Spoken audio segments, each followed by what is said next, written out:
Bon, et donc tu as 12 enfants, tu es marié depuis 14 ans, c'est ça? Ouais, non, Et qu'est-ce que tu fais quand tu bosses pas? Parce que j'ai l'impression que tu fais que bosser là. Ma passion dans la vie depuis que j'étais tout petit, c'est de lire. Et donc je lis énormément. Voilà, c'est un truc que je kiffe faire. J'avais dit, le mec est perché, les gars, qu'est-ce que vous voulez que je vous dise?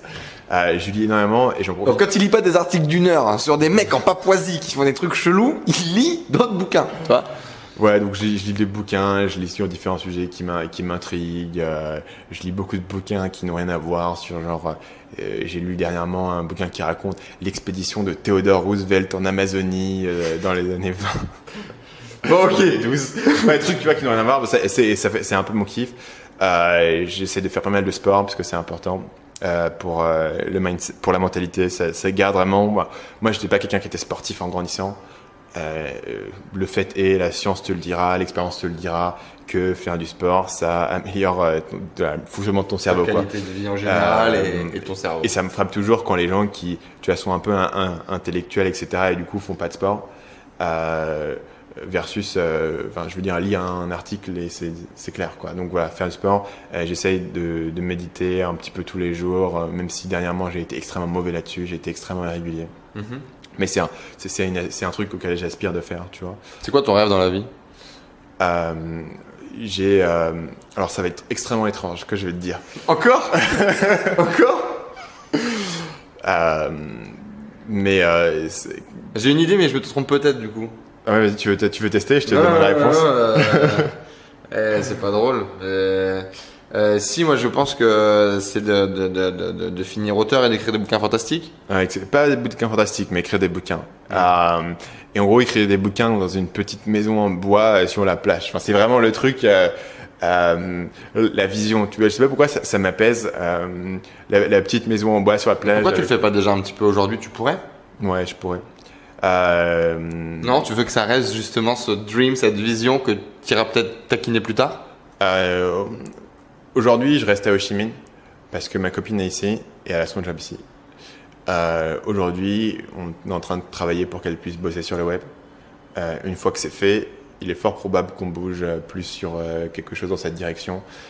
C'est aussi plus isolant parce qu'il n'y a pas une telle communauté dans ta petite baraque au bord de la mer. Mais après, tu peux revenir de temps en temps sur Ho Chi Minh et faire des trucs, tu vois. T'es switché un peu? Ouais. Après, sur le coup, d'écrire des trucs. Aujourd'hui, une grande majorité de mon travail, c'est d'écrire des vidéos, de réfléchir, de faire. Donc, au niveau en fait du contenu de mon travail, je suis déjà assez proche de mon idéal. Peut-être que j'apprécierais de recevoir un peu moins d'emails ou des trucs comme ça, mais après, je pourrais aussi sous-traiter les emails. Je décide de pas le faire parce que je considère que ça fait partie des trucs un peu chiants de mon travail, mais que ça me permet de comprendre ce que les gens ont besoin, quelles sont les questions que les gens ont. Donc pour le moment, je garde la main dessus. Mais sinon, au niveau boulot, tu vois, j'en suis assez proche. Ça me fait kiffer. Après, c'est vrai que tu as toujours un peu cette vision de ça ferait quoi de vivre sur la plage. Donc c'est un truc que je vais tester. Il n'est pas sûr que j'y reste, tu vois, mais c'est un peu cette idée que j'avais. Voilà. Après, pouvoir continuer à créer des trucs, pouvoir continuer à écrire, pouvoir continuer à développer des systèmes, à aider des gens, tu vois. En gros, pouvoir...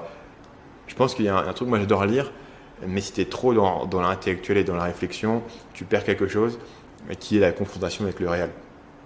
Et ça peut paraître étrange à dire quand on fait que des trucs sur Internet, mais pour moi Internet c'est le réel parce que derrière il y a des vrais gens. Et soit les gens aiment ce que je fais, cliquent ma vidéo, regardent ma vidéo, soit ils laissent un commentaire, soit ils dans l'espace, soit ils achètent pas. Il y a vraiment un truc réel, une confrontation avec l'environnement.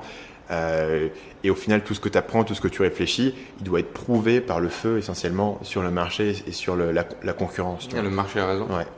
Et ça, c'est quelque chose que j'adore avoir dans ma vie, tu vois. Et donc, je continuerai à vouloir créer des trucs, à vouloir les diffuser. Voilà. Est-ce que tu es heureux? Ouais, aujourd'hui, je suis heureux, mais ça a mis longtemps à venir.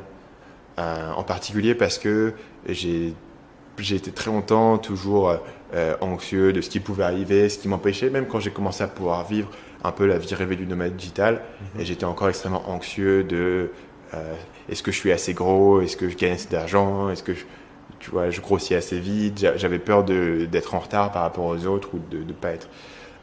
Qui est un truc que j'ai encore un petit peu aujourd'hui, mais ça ne me rend pas aussi anxieux, tu vois, donc ça ne me ruine pas la vie. de devoir toujours te comparer aux autres, etc. Il faut savoir que moi, j'ai quand même pris un risque en faisant ça. C'est-à-dire que j'avais une voie assez simple de continuer en école de commerce et de trouver un job à la BNP, etc. À la BNP, tu vois. C'est ce qui n'est pas une mauvaise vie. J'avais peur de me dire, ok, j'ai fait le pari de monter des business en ligne. Si ça ne fonctionne pas, je me sentirais comme un loser. J'ai l'impression d'être un loser et moi, c'est quelque chose, j'avais toujours besoin de me sentir un peu intelligent, de le prouver, etc. Aujourd'hui, grâce à la chaîne YouTube, etc., je ne sens pas cette anxiété-là. Et du coup, je peux apprécier tout ce que j'ai, la part cool, la ville, les gens, les rencontres, la création, du contenu, les emails que je reçois, les questions, partager avec les gens. Tu vois, j'arrive vachement plus à l'apprécier. Je regrette peut-être de m'être autant stressé voilà, il y a 3-4 ans, mais peut-être que c'était aussi tu vois, le process qui était nécessaire pour en arriver là. La méditation aussi a pas mal aidé avec ça, dans le sens où la méditation, en fait, c'est pas un truc spirituel, c'est plus que elle te donne un outil pour te recentrer. Quand tu commences à stresser, tu t'aperçois d'un coup, oh, putain, il y a un truc qui se passe. Et le fait d'en prendre conscience et peut-être de pouvoir faire un peu une séparation avec ça aide énormément. Le bénéfice est énorme. Voilà, je suis d'accord avec ça. Salut, c'est Stan, j'espère que vous avez apprécié cet extrait du podcast Marketing Mania. Bien sûr, vous pouvez retrouver l'ensemble des épisodes du podcast, y compris les instructions sur comment vous abonner sur l'application Apple Podcast ou sur votre téléphone Android en vous rendant sur mon site à l'adresse marketingmania.fr/podcast. Je vous ai mis le lien dans la description de cette vidéo.